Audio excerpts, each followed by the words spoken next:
علیہ الصلوۃ والسلام ولاړ په وحود غر باندې داسې په دې غر باندې زلزلہ رااله نبی علیہ الصلوۃ والسلام ورته فرمایي یا احد اے احد ودریګه پتا باندې یو نبی ولاړ دی یو د باندې صدیق ولاړ دی دوه د باندې شهیدان ولاړ یو حضرت عثمان یاد او یو حضرت عمر دا دوانه شهیدان او ابو بکر صدیق د رسول اقدس علیه الصلاۃ والسلام خواته په دغه موقع باندې ولاړ عثمان رضی الله تعالی عنہ هغه مقام او مرتبه لرله نبی علیہ الصلوۃ والسلام یو کرت پروت داسې را پندې ښکارا دي حضرت ابو بکر صدیق راغه پیغمبر علیہ السلام په هغه هيئت او په حالت باندې پروت دی په دغه دوران کې د رسول اقدس صلی الله علیه وسلم خواته حضرت عمر رضی الله تعالی عنہ راغه پیغمبر علیہ السلام هغه شانت پروت دی اړو پروانه حضرت عمر فاروق رضی الله تعالی عنہ راتګ وکړ پدې کې عثمان رانوت د الله نبی خپل پندې پټ کړې چې څنګه حضرت عثمان ولید عمر داسې جذباتي غونته کې شخصیت تاسو بر حضرت عمر په باره کې اوریدلی نبی علیہ الصلوۃ والسلام چې کله د خپل بیبيانو سره ایله وکړه دا بیبيانو د حقوق نه ده چې معاشره کې څنګه نوري زنانه زندگی تیری دغه شانتي خرچا دغه شان لباس هغه شان خوراک دا په خاون باندې لازم دی چې خپل بیبي ته ورکړي دا بیبي د حقوق نه دي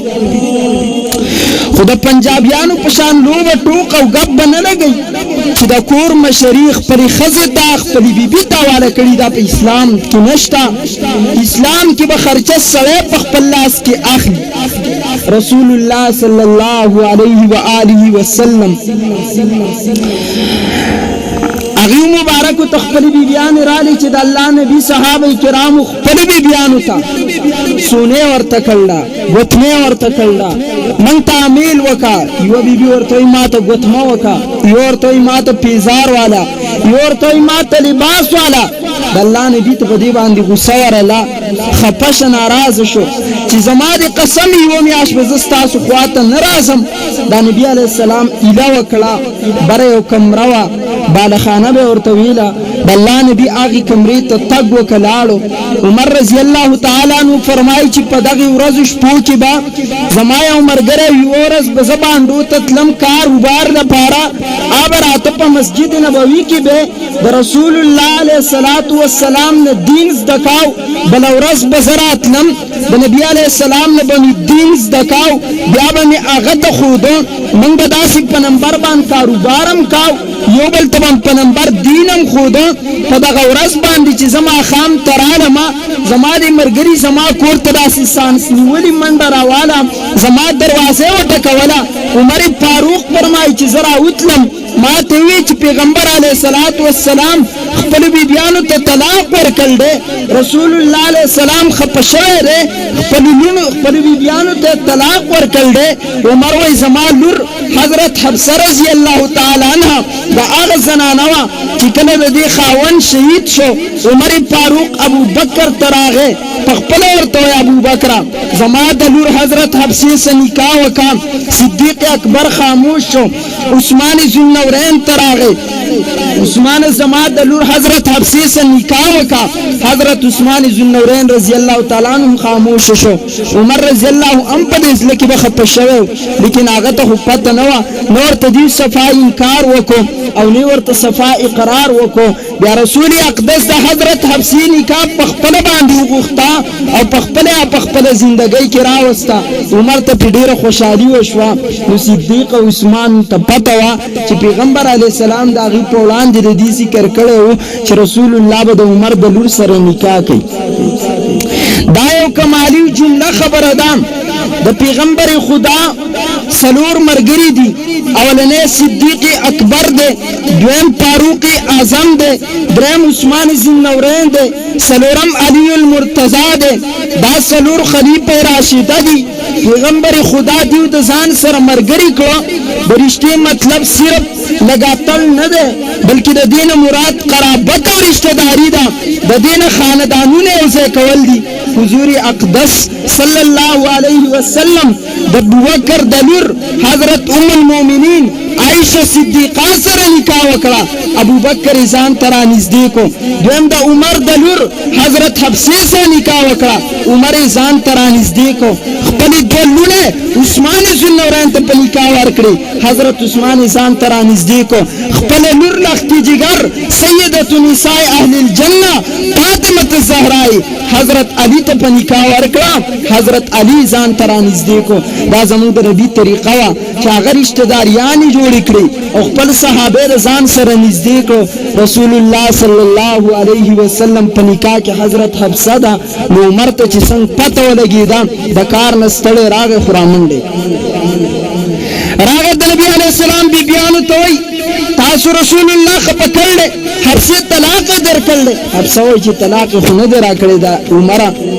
لیکن رسول الله نه منګه سو وخت ناراض ناراض شو حضرت عمر فاروق ورته نصیحت شروع کو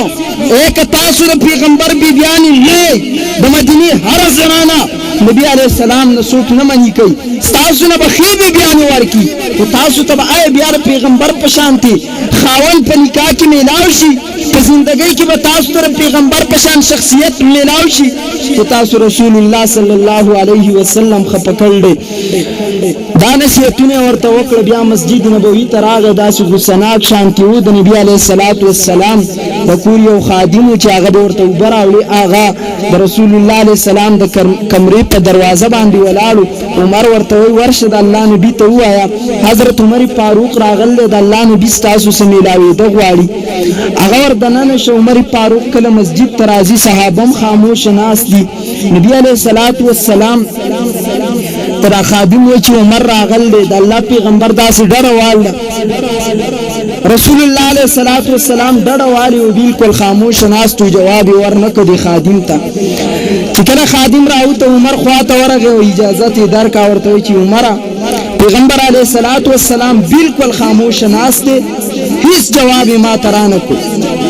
عمر بیا کله راځي مسجد نبوي ته صحابه خواته بیا ټینګ شورغه خادم ته وای ورشه پیغمبر علیه الصلوۃ والسلام ته وای چې عمر راغله اجازه غواړي هغه بیا ورغه پیغمبر علیه السلام ته وای خو رسول الله علیه السلام جواب نه ورکړي عمر فاروق ته وای چې عمر پیغمبر خاموش ناس دی سنوي ته بیا ورشه تدریم کرات چې کله ورغه رسول الله ورته وای چې عمر ته اجازه ورکړي چې راشه چې بل څوک د ځان سره نه ولي صرف حضرت عمر فاروق رضی الله تعالی عنہ ته اجازه ورکړه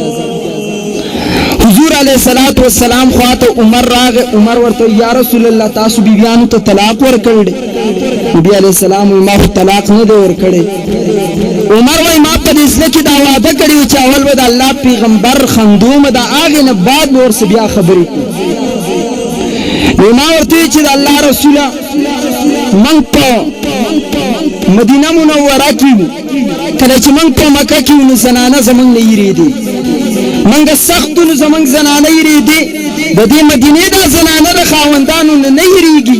و چې من مدینه ته رالو د الله نبی په منګه باندې خپل بیبیان راډاډا شو زمون زم بدمعشي کوي نو رسول الله علیه السلام مسکا وکړه دغه خبره ورته عمر فاروق دا د سیوا چې کله قران کې د آیاتونو را نازل په والو باندې پابندي او پویان الله دریس چې په ورکو مومنانو ته فعذوهن کله چې دا زنانه ستاسو بد زبانی کوي ستاسو خبره نه مني په دغه دوران کې ورته تاسو نصیحت وکړئ کله دې نصیحت باندې زنانه پوهه نشو وهجروهن فی المضاجع کټ به امن جدا کې کمره به امن جدا کې صرف بستر کې به هجرت وکي بستر کې به دا پری هجرت لفظ خو پیژنې کې الم تکن آیاتی تتلا علیکم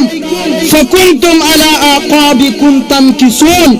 مستكبرین به سامرا تهجرون چې دنن دور په هر بوډا دنن دور په هر زنانا دنن دور په هر نوجوان دنن دور په هر معشوم باندې دا آیات ور پیټ دي کله چې د رب د قران تفسیر او تشریح شروع شي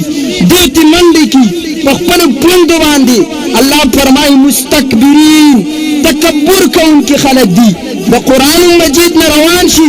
سامرن دا واقعو قصو ته وي چې چې په دې باندې د حضور اقدس په دور کې با پیغمبر خدا فرمایل چې د ماخستان منځ وکي کور ته ځي د عمر په دور کې با چې د ماخستان د مانځنه بعد هغه څوک په لار په کوڅه کې لیدو هغه څوک د مسجد په وړاندې لیدو چې دیو بلګي او قصې به کولی حضرت عمر فاروق رضی الله تعالی عنہ بس سزا ورکوله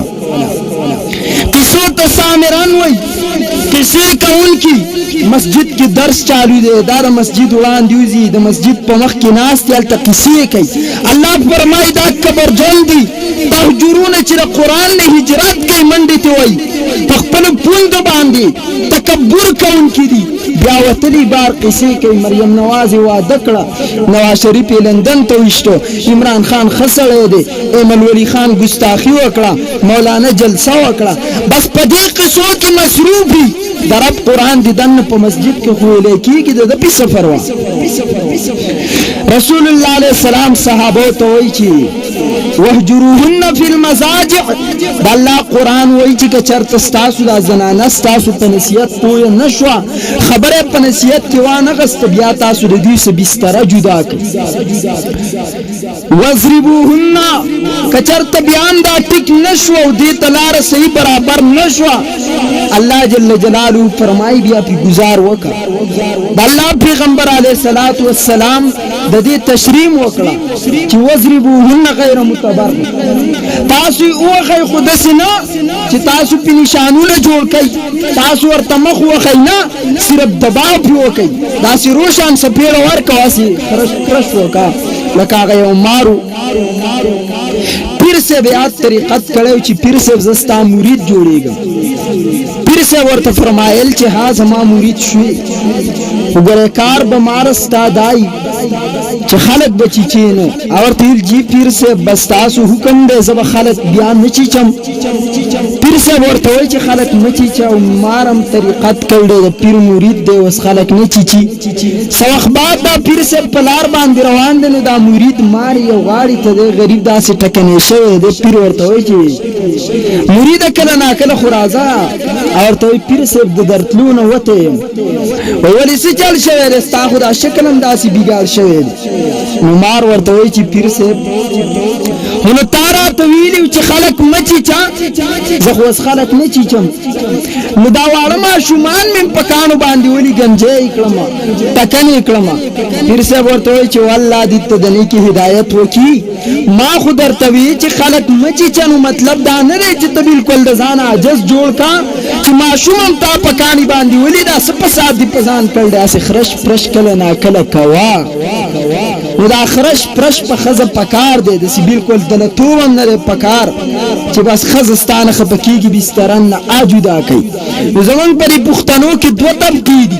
یو افراط والا دا یو تفریط والا دا یو هغه طبقه چې هغه د ځان د عمرونو ته لګام جوړ کړی او که خزه پر پاس ورخیږي هم ورته دالان دي پروت دی چې جی سبحان خزبوش او سبحان خزبوش او یو هغه دی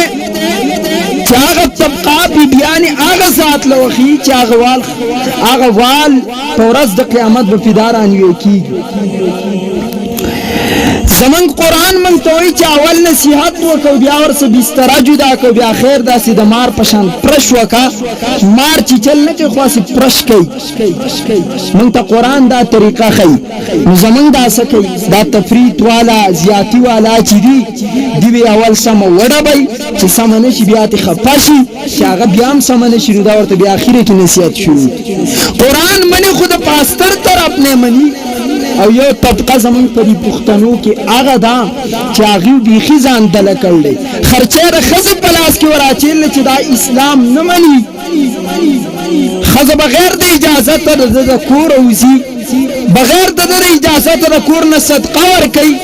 خزه لګیار بغیر د اجازه نه هسپتال ته ځي بغیر د خاوند اجازه د کور ته خلک را دن نه کوي د بارای سړو سره غپونو مزاقونه کوي ایو مولانا صاحب خبره کولې مارکیټ کې ولاړ امراته مفتی صاحب چې مارکیټ کې ودرې د یو زنانه رااله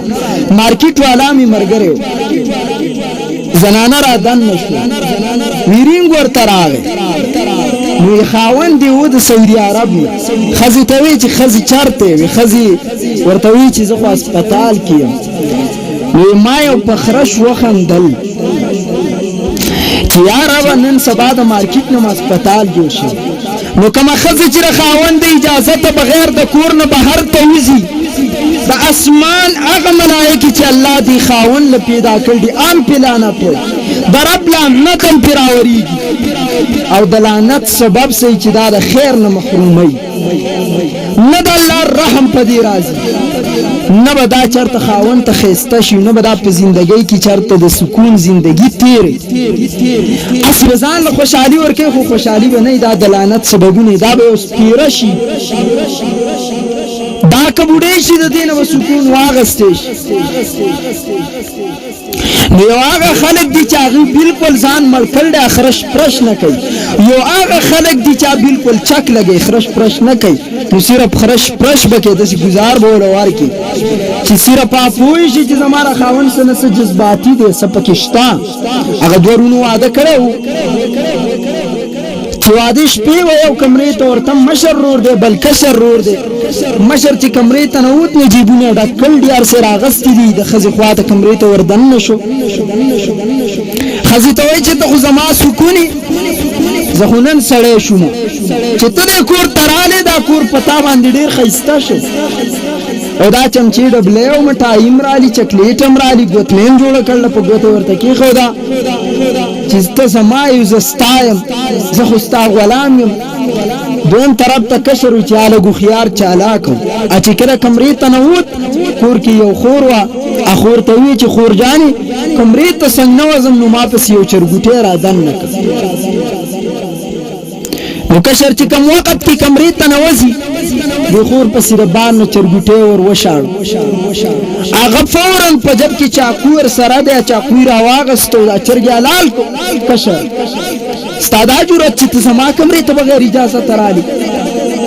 تا کې دومره د اصولو پابندي نشته کله چې زه خپلې بیبي خواته یم ته به نه راځې بس ښځه هلته ناسته وه ویرېده چې یاره دا خو په زناور رحم نه کوي زما څه به څه وکړي ورځې تېرېږي مشر په اوله شپه باندې ځان ننو که کوکل دی ښځه پې ډاډه ده بدماشي ورته کوي یو ورځ دا کشر مشر رور په لار روان دي دا مشر ورته وایي چې چوټه ستا نه دا ښځه دې هېرېږي او زما نه خپله بیبي نه هېرېږي څه چل نو دا کشر ورته وایي چې زما نه ځکه هېرېږي چې ما په اوله شپه دغه شانتې لوبه کړې وه د ښځې د هېرولو دپاره ستا په اوله شپه باندې څه کړي او چې ما خو په اوله شپه باندې ځان نه نوککو کړو نو بیا اوس جاړې ولې خندا پسې خو جړایي بس مشر چې ماښام کور ته راغلی دی نو خور ته وایي چې نن په ما بسې چرګ را دننه کړه اوس د واده نه یو کال بعد خور چې بسې څنګه چرګوټی ور دننه کړل دی د چاقو راغستی دی چې ستا دا جرأت ښځې هلته صوفه کې ناسته ده کمره کې چرګوړی حلال کړل دی ښځې لاس ټپولی چې ای دلا ای بې غیرته که نن راته میخ حلاله کې هم دنه نه هېرېږم دا خو کشر چالاکو چې په اوله شپه باندې خرش پرش وکړو چرګوړی حلال که ښځې ویروله که ته ما ته میخ حلاله کې زه هم نه هېرېږم نو دومره دله کېږم مو چې بیا ښځې په تا باندې لوبې کوي نو درمیان کې اوسه مه ډېر ظلم کوو مه ډېر نرمېږه دواړه حالات ساتي نو رسول اقدس علیه السلام صحابه ته وایي چې تاسو یې وښئ صحابه کرامو مراد دا و چې د والو اجازت په قرآن کې میلاو شو نو زړونه یې ډکو کور ته لاړو بیبیانې وال دي په سبانه باندې د ام المؤمنین عایشې رضی الله تعالی عنها کمره د ښځو نه ډکه ده عایشه ورته راغله چې تاسو ولې راغلي ټولې داسې په یو ځل او ورته فرمایي چې عایشې رسول الله دې صحابو ته څه ویلي بېګا چې رال دا پلانکۍ خور یې موال ده دا ورندار یې موال ده خاوند زم خاوند وال یم دا یې موال ده راشه که تودې تلاله چې د رسول الله علیه السلام نه تپوس وکړه چې تا د صحابو تاخیر ویلي څه دي ام المؤمنین عایشې رضی الله تعالی عنها ورته ویل ټیک ده زه به ورته ووایم پیغمبر علیه السلام چې څنګه کمرې کور ته راغې زنانه ناستې دي عایشې ته وایي عایشې راوځه عایشه ورته وایي څه دا زنانه څه کوي د الله نبي تا صحابو ته ویلي څه دي ټولې ښځې وال پیغمبر علیه السلام خفه شه راغی مسجد نبوي کې خطبه یې ورکړه چې صحابو ما تاسو ته ویلي وال به کوئ خو د اصول دننه تاسو بیبیان دې حد لوال دي چا په ګیله راغل موال بیا بند هغه کوم وال چې په هغه وال باندې خاصم خزه په اسلام کې چې کوم وال اجازه ده هغه وال باندې خاصم خزه خوږیږي خو نو او نه بدا وسنه خزيري د وسنو خزل زمون د پښتانه بس حالات د سری چې عمر ورته فرمای یا رسول الله ما چې کله تاسو بیبیانو ته نصیحت شروع کو چې زمونږ د رسول مخه پکوي هغه ته بخي بیبیان میلاش نو استا بیبي ام سلمہ رضی الله تعالی عنها هغه راته وی چې عمر خپل بیبي ته نصیحت کوا من ته نصیحت کول والا د الله نبی شتا تا پار چا کی کاری عمر وسره دې من تم نصیحتونه کې نو د ام سلمہ په دې خبري باندې پیغمبر علیه الصلاۃ والسلام بیا وخندو عمر وای چې ومه خندانو بیا می تاسو کې د الله نبی ته بیبيانو ته طلاق رښتیا ورکړل رسول الله راته فرمایل چې نه ما طلاق نه دی ورکړل خو ما صرف الکل دا چې وی میاشتې پوری وزنه ورسم ځکه زمانه شیزونه غوښتو نو بیا غو مستقل واقع ده بهرحال زما مطلب داو چې عمر داسې جذباتي شانتیونه پیغمبر علی السلام ته د الله نبی اے د الله نبی زرا علم ابو بکر راغه تاسو پندای نه پټولي عثمان راغه تاسو پندای پټی کړی رسول الله ورته فرمایي د عثمان په پرشته حیا کوي داغه صحابیو چې دنه پرشتو حیا کولا دا هغه صحابي چې د پیغمبر خدا خپل دوه لونه په نکاح کې ور کړی وي لیکن د خوارجو تحریک د خوارجو میشن دا دومره خطرناک میشن دی چې د عثمان ذوالنورین په شان شخصیت دی امت ناغسته د اتیاو کارو په عمر کتا سوچ کړئ زمونږ د لوی شيوخ د لوی علما خلک ولي مونږ ته تعجب راشي چې دا بوډا عالم هم خلک ولي شهید شیخ محمد ادریس صاحب خبره چې دی بوډا عالم نو کتا دی کور کړ د لوی قدام شهید کې خو بیا آیات چې حضرت عثمان ذوالنورین په شان شخصیت هم خلکونه د پریخه او هغه هم خلکو شهید کړل حضرت عثمان غنی رضی الله تعالی عنہ 12 کال خلافت سنبال کړل اتلسم ذی الحجه 15 شمه هجری وا او د جمعې مبارک ورځ د عثمان رضی الله تعالی عنہ دروجی په حالت کې د ظالمانو شهید کړل په دغه ورځ باندې یو صحابي د عثمان سره ملاقات وکړي ته راغی عثمان ورته وایي چې زمانن روزه ده صحابي ورته وایي روزه باندې سکه وای بیګام خوب لیدلو الله نبی راته خوب کې راغی ما ته فرمایل چې عثمانه نن روزه ونیسا نن به تر روزه زما او د ابوبکر او د عمر سره پاغه جهان کې ماته عمر وجنی ولم په دغه ورځ د جمعې مبارکه ورځ وا چې حضرت عثمان رضی الله تعالی عنہ ظالمانو دومره په بی دردی باندې شهید کو چې مظلوم شهید قسمه کی جړه کړي ابه د عثمان ذوالنورین په قتل په شهادت باندې کړي زمکی کا جړه کړه نو د عثمان ذوالنورین په شهادت باندې زمکی جړه کړه دغه واقعیت علما واقعیت دار وای فتنه د شهادت د حضرت عثمان غنی رضی الله تعالی عنہ د دې روست پینځه کې د عزیزان نمبر 1 سبای تحریک دی دا یو کس عبد الله بن سبا ورته وایي دا يهودي مسلمان شو دې د پاره د منافق د مسلمانانو لباس واغستو چې د مسلمانانو د اسلام ډیر په وړاندې د عثمان په دور خلافت کې لال د دنیا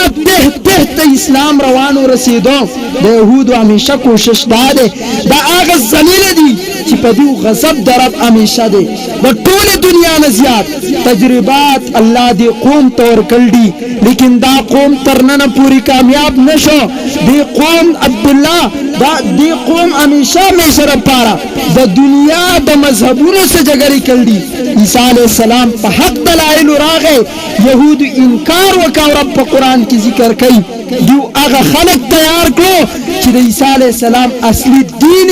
د عیسایانو نو ایستو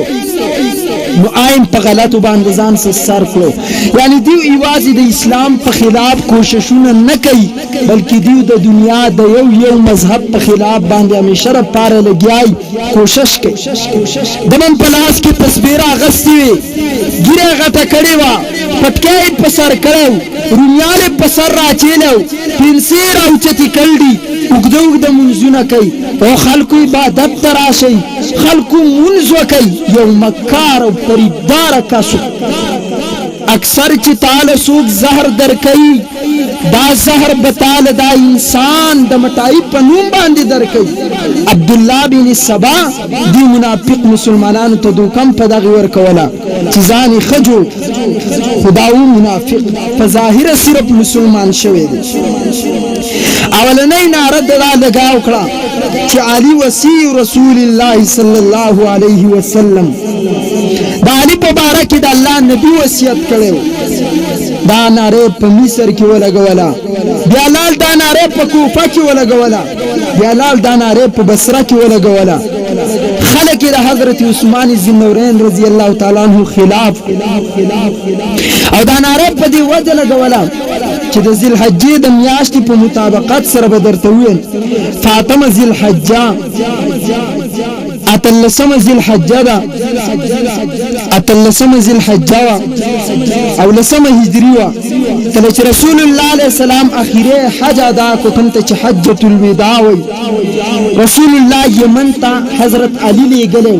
چې لاړ شه د خلکو نه وصولي وکړه نو علي رضی الله تعالی عنه چې وصولي کوله نو علي لږ سختي وکړه سختي ونه کړه خو خلکو یې چې زموږ څه سختي ده دا خبرې صحابو ته راورسېدې نو خلکو دا خبرې کولې. نبي علیه السلام د حج نه واپس کیږي غدیر خوم ورته وایي دا یو ځای دی د مکې او د مدینې په مابین کې دی. غدیر خوم دا منګي ته ویلی شي د منګي په شان یو تالاب صحیح مسلم کې 2408 نمبر حدیث دی. زید بن ارقم فرمای رسول الله ودرېدو خطبه مونږ ته راکړه او دا یې راته وفرمایل الا و انی تارک فیکم ثقلین زه په تاسو کې دوه شیزونه پرېږدم او زه د دې دنیا نه روان یم احدهما کتاب الله تعالی و اهل بیتی یو د الله کتاب قرآن تاسو ته پرېږدم دویم خپل اهل بیت تاسو ته پرېږدم. ثم اخذ بید علی بیا یې د علي لاس ونیو فقال من كنت مولاه فعلي مولاه د چا چې زه مولا یم حضرت علي د هغه مولا دی. دا اتلسمه ذی الحجه وه چې رسول الله صلی الله علیه وسلم خپلو صحابو ته را خطبه ورکړه. رسول الله د علي فضیلت بیان چې زه د چا دوست یم علي دوست دی زه د چا مددگار یم علي مددگار دی زه د چا محبوب یم علي محبوب دی. نو دی عبدالله بن سبا د مولا لفظ مطلب غلط واغست حکیم او خلیفه واغست څنګه چې نن سبا شیعاګان ویلن چې دا مطلب هرگز نه دی. لکه تاسو به یو خبر اوریدلی یو بل واقع په دې زمن کې اکثر راځي. رسول الله صلی الله علیه وسلم سیرت ابن هشام او طبقات ابن سعد کې را نقل دي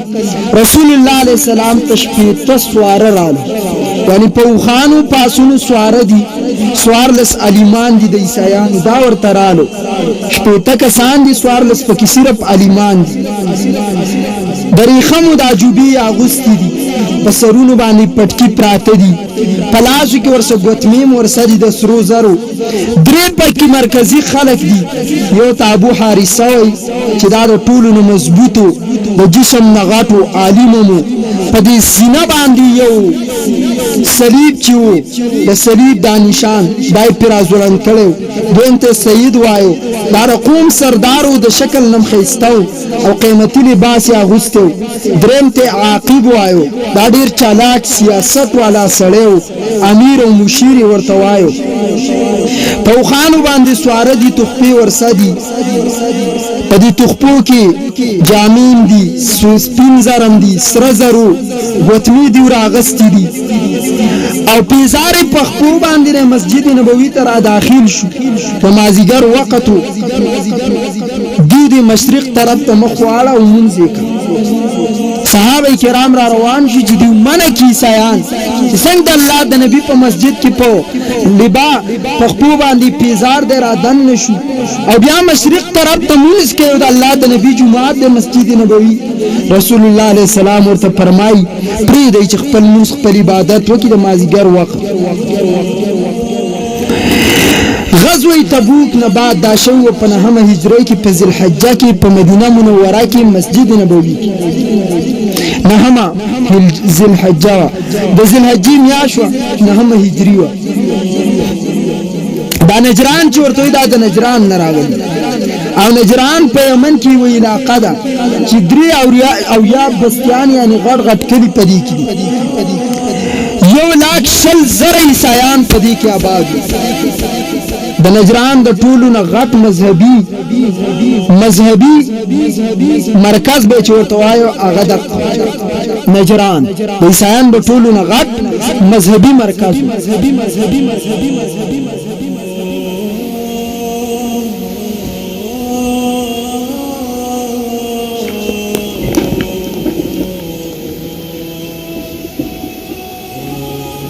رسول الله صلی الله علیه وسلم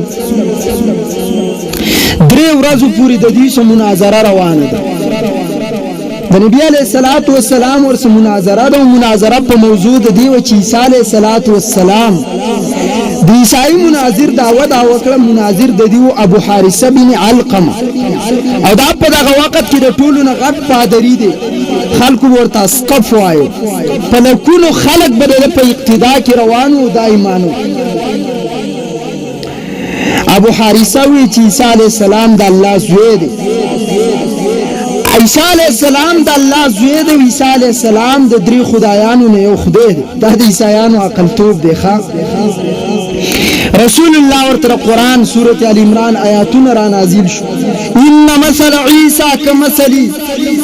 آدم عند الله عیسی علیه السلام مثال عند الله کمثل آدم پشان د آدم دی خلقه من تراب ایم د خاورې پیدا کړل عیسی د خاورې پیدا کړل عیسی الله نه دی څنګه آدم الله نه دی عیسی ته خدای ویل باطل دي په دلایل باندې 3 ورځې مسلسل جنگ روان دی مناظره سٹارټ ده عیسایان په ضد باندې راغله چې کله په ضد رااله او نه منله په هر دلیل کې دی ناکام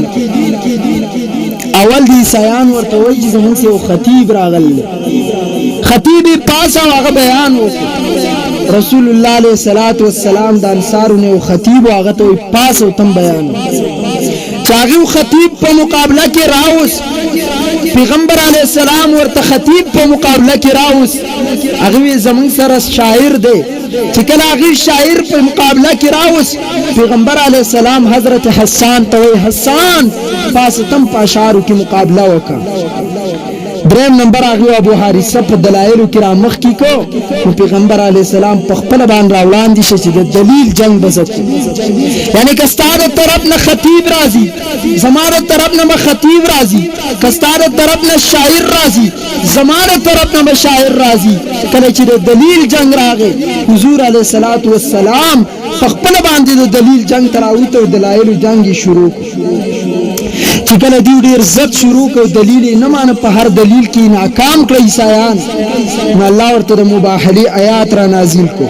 فقل پیغمبر دی عیسایان ته وایا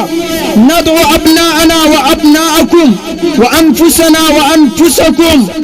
تاسو خپل اولاد راولي په خپل باندې راشي زب خپل اولاد راولم په خپل وراشم تاسو خپل زنانه راولي زب خپل زنانه راولم نبی علیہ الصلوۃ والسلام د مباهله چیلنج ورته ورک سار تین د الله نبی په خپل ور باندې صادر را خور کړل سلور کسان ور سره دي غیرت نبی زمون په نبی کې ډیر زیات غیرت وو د غیرت په مقابله کې راغی نبی علیہ السلام د ځان سره د خپل اهل بیت نه حضرت علی را روان کړل یو طرف ته علی دی ورسته بس بیبي فاطمه ده په یو ولی باندې حضرت حسین دی په بل ولی باندې حضرت حسن دی الله نبی را روان دی مباهله ترازی دا دعا کوي د الله نبی اللهم هؤلاء اهلی، الله دا زما اهل دے، ما مقابلی تراویستو. زر عالم مفسرین وی دا ابنان مراد حسن حسین دی، دا نسان مراد پا دی آیات کی بی بی فاطمہ دا، دا انفسنا مراد حضرت علی دے. ابن حشام کی مشہور روایت دے، وی دی ابو حارثہ چی سنگا حضور علیہ السلام ولیدو سرد فاطمہ علی حسن حسین چی دیورا روان دی، سنگی چی دا نبی علیہ السلام مخت وقتل او دا غبی دی اولاد و اہلی بیت مخونت وقتل، فوراً خپلو مرگرو تاوی چی دا نبی رشتونے دے، کچرت دا رشتونے منگ تدل تراغ و لاسی اچت کو نیاد ساتی برباد بشی.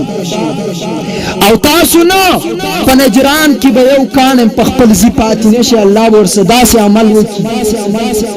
عقیب ورطوئی ہاں چه غط علیمی کل خبر اومنو دا نو کشری اومنو دا. عقیب راوان دی شوی مباحلہ مکوئی دا دی سیانی او کسو وی جزیہ بوارکو صلح بوکو. طولی سیان پا دی خبرو باندی وی ریدو یا محمد من مباحلہ نکو، محمد من مباحلہ نکو، منگا معاف کا. لچاتا وی رسول اللہ تا وی من با جزیہ در و جزیہ بھی سنگو تڑلا. دا معاہدہ وا، معاہدہ لکن کے حضرت علی گواب کے ابو بکر عمر مباحلی پا وقت کی حدیث کی رازی چی رازمک داسی ولا قیدہ او دا عیسائیانو سے چکم بچی را غلی پدی کی ویالان دشو، اگر چی سندن پدی باندی کلام شتا پسند کلام شتا. او دا چاہت زان مشہور کرلے چی پیغمبر علیہ السلام دا من غلط خبر دا کہ علی نو را غلی علی نراتو پا من باندی با دا اسمان نو اور را لوی دلو دا درو خبر دا. بس معاہدہ چی کل لی کلا پا معاہدہ کی دعوت چی ہر کال با 2000 حولی ورک ضربہ پر جب کی ورک او ضربہ دا سفر پا میاش کی دین دعوت چی دا ہر حولا چی ودا یو او کیاو دا سپینو زارو یعنی سلویق درہما. درم پا کدالی کلی شویو که چرت جنگ تاسو که عیسائیانو دیرش زری دیرش اسونا دیرش اخان بدا عریت پا طور منترا کوئی. سلورم دعوی چی دا مسلمانانو با تاسو حفاظت کوئی. او پینزم پا کی دعوی چی جاسوس تا با پناہ نور کوئی دا مسلمانانو پا خلاف جاسوس تا. وشپگم دعوی چی دا مسلمانانو سا با خیانتم نکوئی. اوم دعوی چی سود با نخوری. اتم دعوی چی پا خپل دین باندی اسی گئی پا تاسوی زبردستی نشتا. وہ روایت کی دار آزی اگر چی سندن ضعیب دے رسول اللہ ویل اے نجران والاو کچرت تاسو خیانت بکنو پا تاسو دی دا اللہ عذاب راش. خیانت بنا کوئی پا دی خبرو.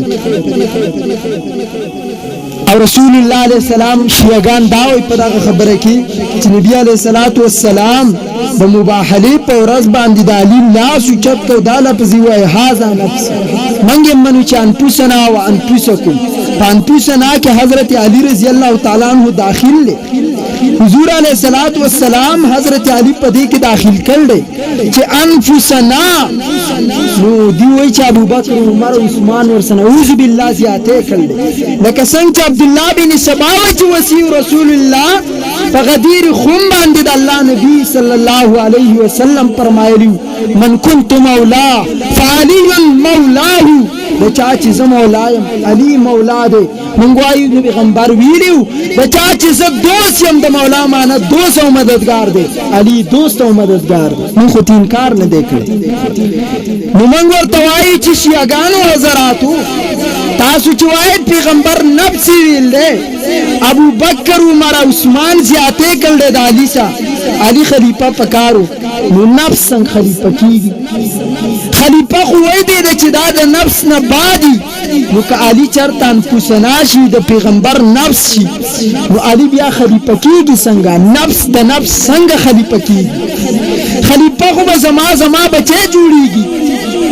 وچی توی چی دا بچے عباد دے نو آغا زما خلیفہ سنگ بیا. شیعگان نران شیو دا دی جواب ہوتا بلدار چی انفسنا پیغمبر خدا علیہ السلام حضرت علی را وستل دی وجن فرمائلی چی اہلی بیتو کی دے مدینہ کل دا ثابت شو چی دا خلیفہ شو زمان بعد با بیزائن دیو استدلال کے نو دې سبایی تحریک هم په دې نوم چغوالا چې علي وصي رسول الله دی عثمان ابو بکر عمر ورسره زیاتې کړل عثمان له خود سينو په کار کم اس کم دا خود حضرت رسول الله علیه الصلاۃ والسلام زون دی دله خو کم اس کم د سينو په کار داس یو مکرو نو دا استدلالات کول دویم سبب د شهادت د حضرت عثمان داو چې د گورنرانو په باره کې د شکایات راتله دا اوس بیان کوم چې دا د عجیب انسانو د په خلافت باندې دومره فوکس نه ورکاو مینه ورسنه وا الکه د په دور کې خو امن او امان شپږ کال په ابتدا کې چلیږي دی ابن سبا په خلکو کې دا مشهور کړ دی يهودي عبد الله بن سبا خارجي چې عثمان خپلوان دا مشران کړ دي لکه ولید بن عقبه عبد الله بن سعد مروان بن حکم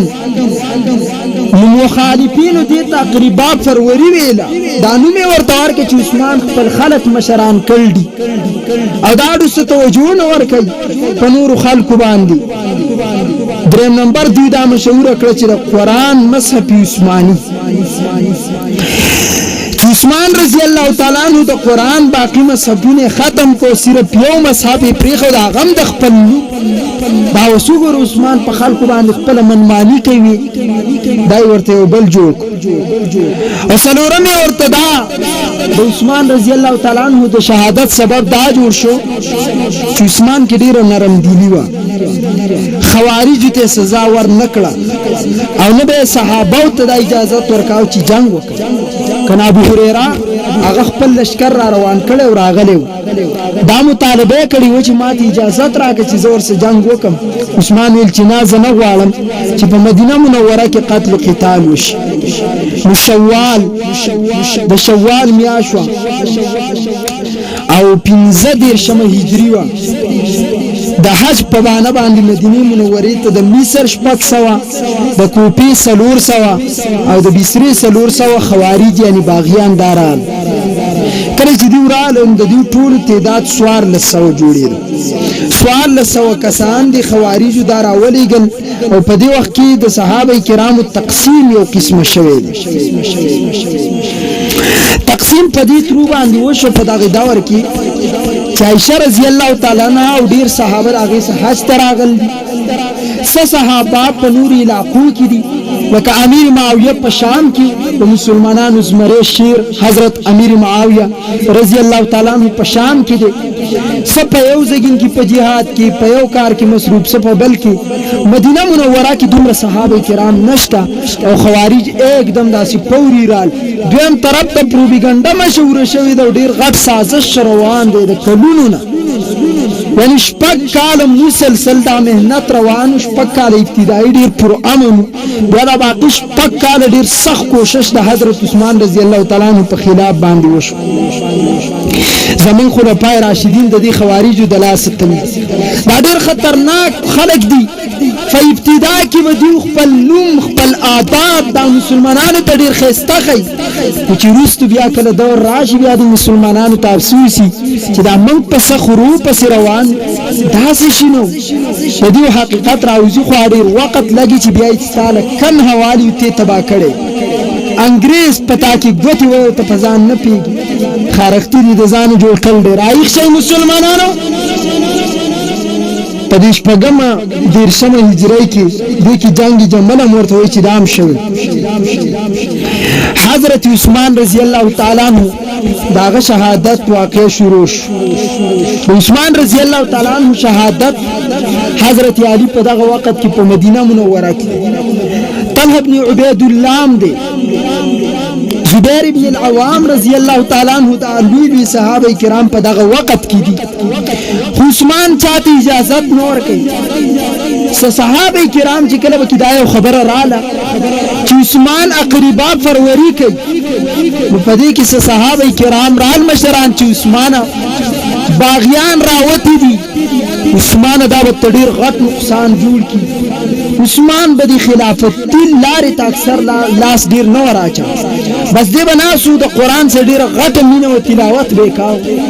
او د کارونه د خط لیکون کې د مروان ابن الحکم چې دا حضرت عثمان زوم دی عثمان ته وایي چې دا د ابوبکر زوی محمد بن ابي بکر دا وړي کې چې کله ابوبکر صدیق دنیا نه لاړ اوس د عثمان په دور کې دی نوجوان یو دا چې محمد بن ابي بکر د ابوبکر زوی او دویم عبد الله بن عمر رضی الله تعالی عنہ دا دومره لوی مقام دی د عبد الله بن عمر یو پیر یو جهادي قافله روانه ده او په دې کې د عبد الله بن عمر د دې قافله کې دی او د مخالفین رومیانو سره جنگ وشو نو دا به د یو طرف ته ایثار شو د ویټیلی سناستو ستړي صحابه تاسو کې د عبد الله بن عمر سره شو چا ورته وی چې عبد الله بن عمر رضی الله تعالی عنہ مخالفین شهید کړل یا قیدی کړل نو دومره مقام د صحابه په ذهن کې چې صحابه فتح کړی و خو د امیر ورته وی د لشکر چې چرته ټول وای په یو आवाज ابن عمر عبد الله دا ډیر لوی عالم دی عاشق رسول دی کچرته د عبد الله بن عمر مسلمانانو نه شهید شي یا غونی ولای د دې فتح اس پیدا نشي افراد شخصیات د دې قدر پکار کوم د خلکو خیال دا دی چې دا بس فرد د دنیا نه نه د موږ صحابه خو دل عثمان تر مشران صحابه وای چې عبد الله بن عمر او محمد بن ابي بکر د دوانو ته په وزګین کې مشري ورکا چې خلکو د اعتراضات ختم شي ځکه دا خلکو یو قسمه ډال ګرځول دي نو دی محمد بن ابي بکر په خپل باندې مشري نه غوښته عثمان قبول کړ چې ټیک د بازبا د خلکو هدي ختم کم چې په کوم خلکو باندې شکایت ده اعتراض ده ټیک نه دي هغه هم زلري کم د مشرینا عبد الله بن عمر ته په یوزګین کې عہده میلاو شي او په یوزګین کې به محمد بن ابي بکر ته میلاو شي تاسو د دې پروا مکو ټینشن مال دا کار په ما باندې شو حضرت عثمان رضی الله مروان ته وای چې حضرت محمد بن ابي بکر ته تاسو یو خط ولیکئ امیر معاویه ته چې هغه د محمد بن ابي بکر د پاره کنه زه فتح شي نو چې په هغه ځګین کې محمد بن ابي بکر ته مشري میلاو شي ابو بکر زوی ته او چې ټیک ده خط ولیکئ بیا هغه خط عثمان ته ورکړه چې دا محمد بن ابي بکر ته ورکړه هغه محمد بن ابي بکر ته ورکړه ورته وی چې محمد بن ابي بکر سره صحابه ور سره کو چې تلار شام تل تب امیر معاویه تا سوهده در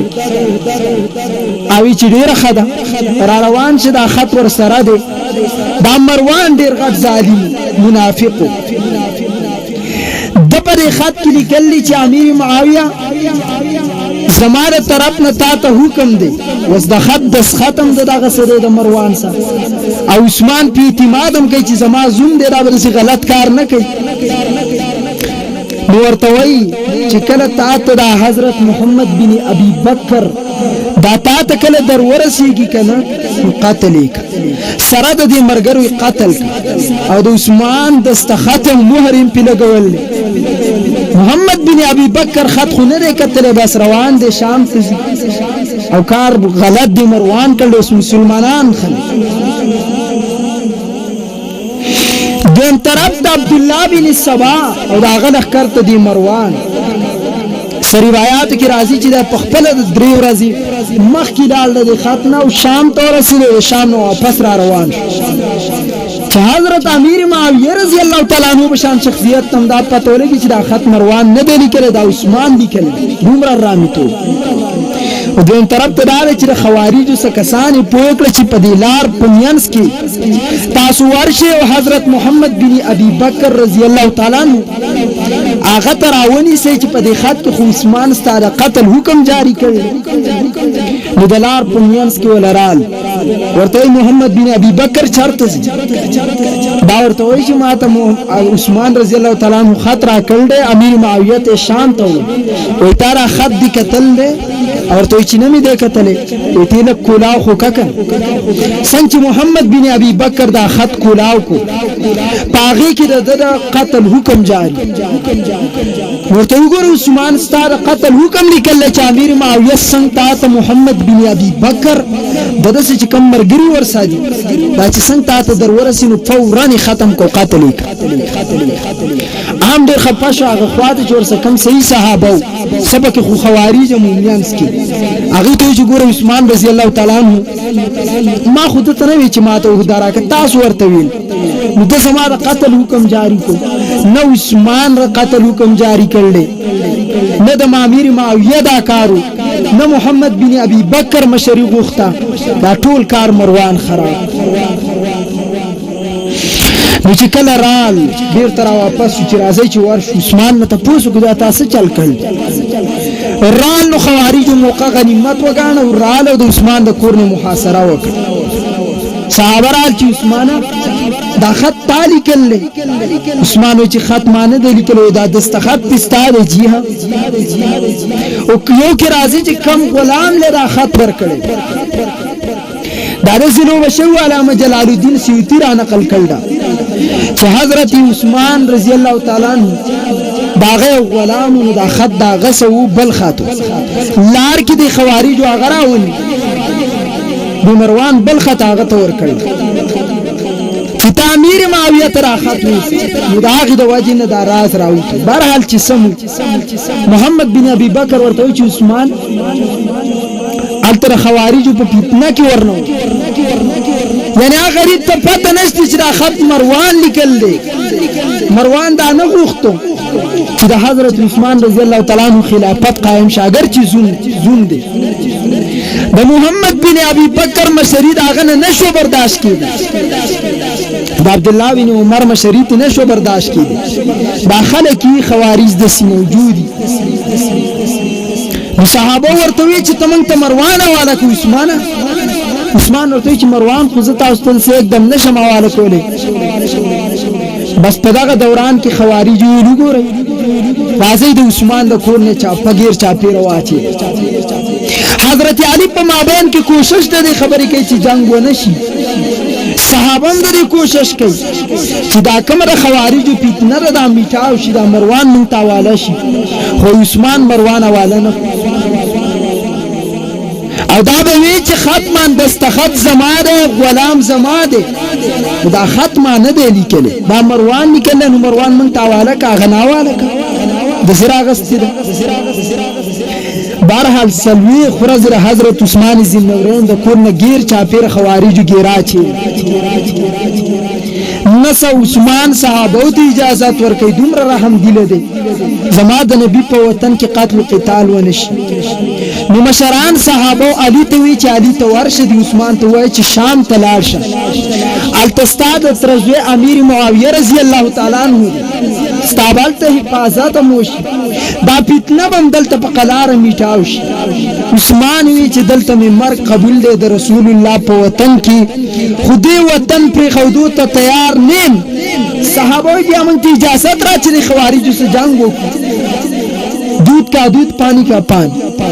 عثمان وی چې نه د رسول الله په وطن کې زنه غواړم چې دلته یې پیش دا خو انګریزي سازش چې د خلافت عثمانیه په داخلي دور کې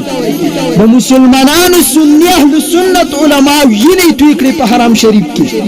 سیلابونه د یې نه بوتل دا د اسلام په نامه باندې خنزیران خوارج همیشه کاردای چې په پاکو زګینو کې داغه تعظیم داغه د برکت داغه د حرمت خیال دیونه سات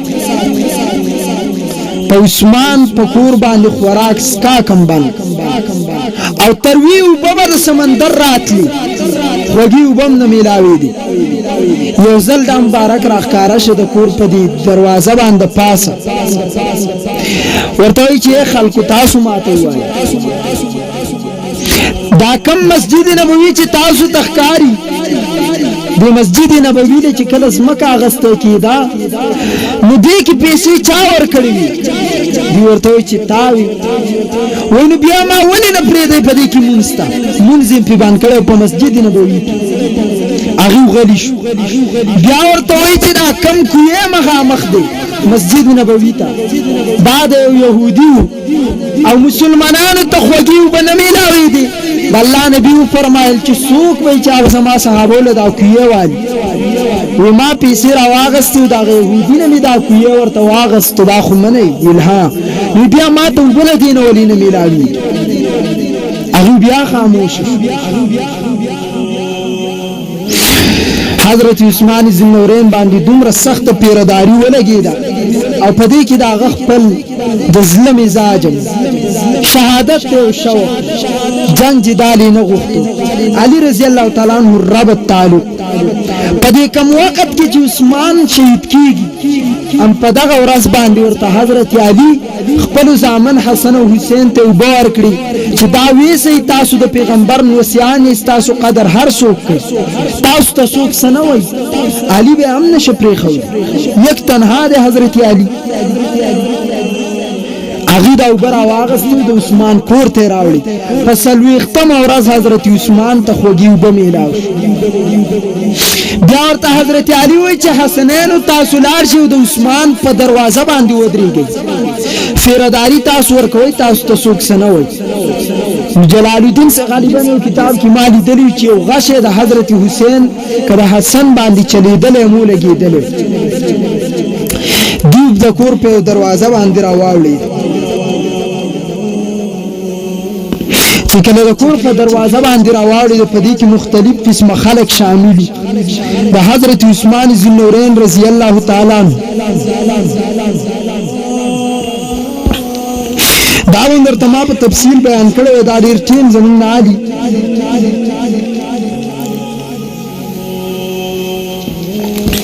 چې د کور په محاصرې په دوران کې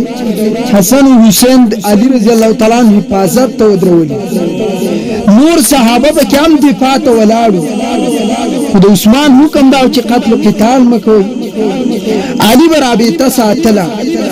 او تبالته د خوارج سره جرګه کوله چې دا مسله په قلاره حل شي. په دغه دوران کې عثمان رضی الله تعالی عنہ په کور باندې د خوارج سرکرده جماعت د دې خلک را دانه عثمان بیبي په خپل باندې دا واقعه بیان کړل چې د حضرت عثمان کور ته نو دا محمد بن ابي بکر را دانه شوی د ابو بکر د ازوی او چې کله را دانه شو په دې ټیم کې عثمان د قران تلاوت تناست دا کور په دروازه د اسره ولیدل. عثمان رضی الله تعالی عنہ د قران تلاوت تناست چې کله د کور په دروازه را واړید یو کس پکې را وړاندې شو د مخ ته داسې تربوزک تړل خلی پټه د سیرپ سترګې ښکاری او د عثمان ګیره ونی څنګه چې حضرت عثمان رضی الله تعالی عنہ ګیره ونی نو एकदम داغه د مخ نه د نقاب لري شو. عثمان چې ورته وکړه تا ابو بکر زو محمد بن ابي بکر دی. حضرت عثمان ورته فرمایي محمد د دې ګیری قدر ستا پلار ابو بکر کاو کنه هغه ژوند دی ستا په حالت و چې تاسو ما ګیری نیولې په پاګه داسې را پرپیر هغه ورستو شو چې ما معاف کړل وسو که زماره قتل حکم جاری کړي عثمان خو نو جاری کړي هغه دا ویلو پر پیدو شو ورستو شو د دین طرف نه د عثمان په سټ باندې حمله وشو رضی الله تعالی عنہ. روایتو کې دا راځي چې په دې سټ باندې بیبي د دفاع د پار لاس کې خو دا ګوتې کټ شوی او د عثمان ینا په دې ګیره مبارک باندې رااله او ګډاو په دغه وخت کې فسيكفيكهم الله په دې لفظ باندې ګیره ولګید. نو د دین بعد جنگي جمل راغی چې کوم د خوارج په باره کې مهم موضوع تراز علي رضی الله تعالی عنہ ته بیا خلافت حواله شو. نو د علي چې پشپک دیر شم هجری کې عثمان رضی الله تعالی عنہ د شهادت نه بعد څنګه علي رضی الله تعالی عنہ خلیفہ شو. نو د بعض صحابه کرام رائے داوا چې د عثمان رضی الله د قاتلینو نه فورا قصاص واده د خوارج داړه کیږي. بیا د صحابه کرامو دا فیصله و د بعض صحابه پاغي کې عائشہ رضی الله تعالی عنها مو پاغي کې زبیر بن عوام مو طلحه بن عبید الله امیر معاویه بن ابي سفیان رضی الله تعالی عنهما او عمرو بن العاص رضی الله تعالی عنهما دا مشهور شخصیات پکې. زبیر بن عوام دا هغه صحابي دی چې د رسول الله د پلار د طرفه ترورزه دی یعنی پوپیزات چې ورته مونږ وایو دا صفیه بنت عبد المطلب زوی د په ابتدا کې اسلام قبول کړل رسول الله ورته جنت زیره په دنیا کې ورکړل په عشره مبشره کې دي کم صحابه ته چې په یو مجلس کې د جنت زیره ملاو شوی پاغي کې زبیر ابن العوام په بدر کې د شرکت کړل په خندق کې د شرکت کړل په نورو غزواتو کې دی عظیم صحابي زبیر ابن العوام شرکت کړل او په شپږ دیرشم هجری کې په وادي سبا کې دا شهید شوی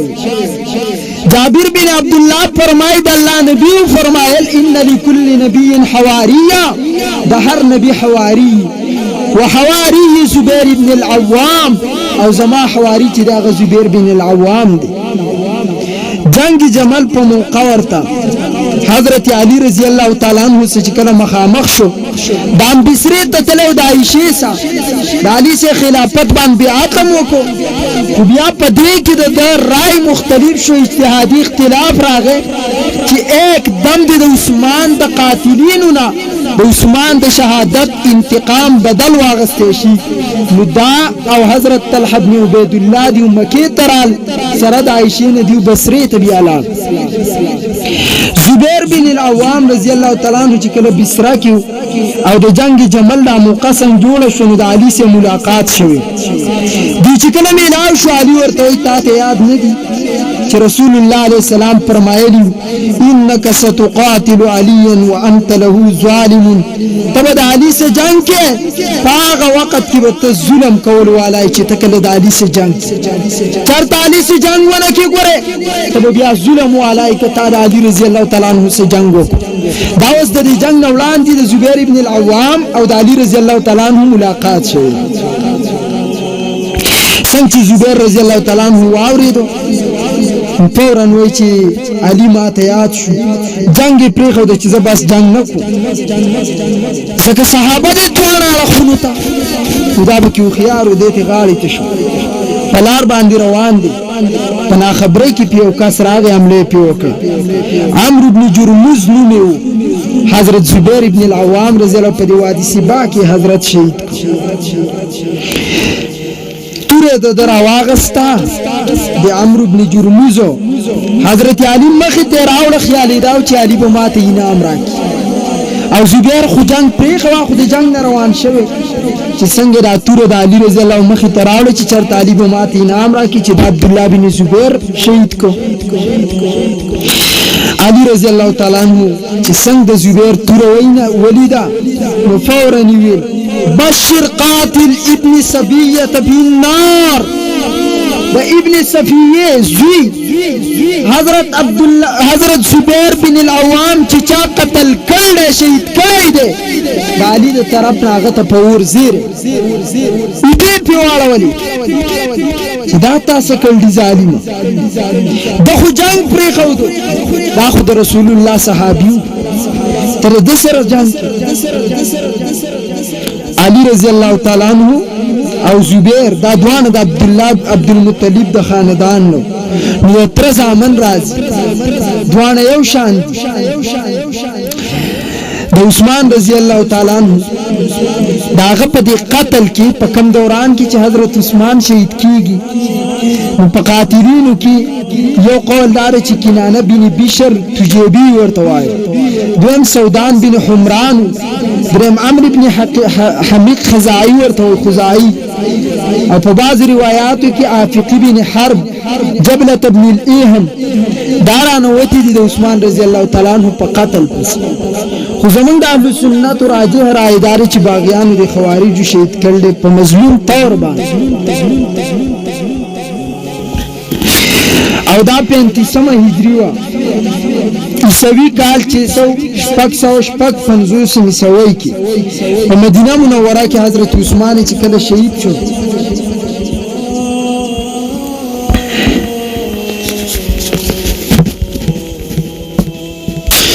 علی رضی الله تعالی عنہ څنګه بيستري ته بدین پسې ورسي دا ځان یو د سوال اعتراض خبره عائشہ او طلحه د زبیر رضی الله تعالی عنہ دی بيستري ته مکه نه لا دی وی چې دا غزګین د عثمان رضی الله د انتقام د فاره منګه یو جلوس یو اقدام په حرکت کې راشو علي به فورا دا بدل وای علي ته چا خبر ورکو علي پس روان شي چالت خزان لشي الته خو اذان له خوارج او دا غزګین د عثمان په قتل پسې خوارج راغل نو د علي مراد او مطلب دا چې زرا جنگونه رکاو کم بیا وته مضبوط انتقام عالم د عثمان رضی الله تعالی عنہ بلکې د حضرت علي کرم الله وجهه ساندو د حضرت عثمان ډیر نږدې دی او بلتا کله چې علي رضی الله تعالی عنہ